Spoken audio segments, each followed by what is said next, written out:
Maruxak taldea musika talde bat da, baina bada ere kolektibo bat, edo nola definitzen duzue zeuen burua? Travesti taldea. Bai.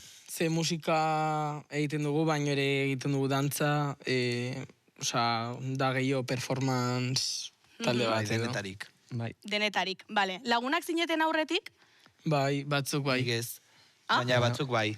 Osea, baino taldeagon baino lehen ginen lagunak. Osea, gara, lagun talde bat egiten duguna lo que nos apetece. Bai. Bale. Alare badakit Maruxak taldean jende bastante gehiago dagoela, ez? Zenbat zarete?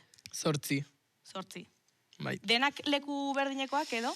Ez, Iruñerriko txoko ezberdinetakoak. Bai. Bale, adibidez, ze lekutakoak? Rotxapeakoak, Mendillorrikoak, Txantreakoak, Burlata. Oso ondo, nola sortu zen proiektua?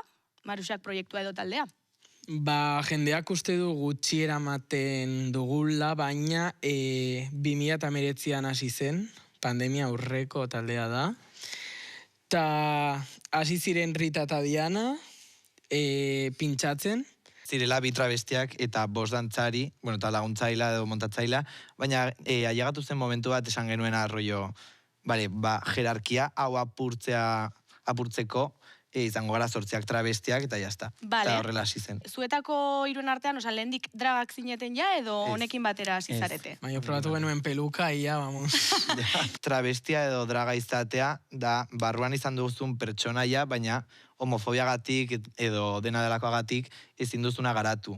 Orduan, ja, gure pertsonaiak sortutak daude. Orduan hori garatu dugu eta jazta. Osea, naturalki joan dateratzen, ere bai. Bale, nola definitzen dituzue zuek zeuen pertsonaiak?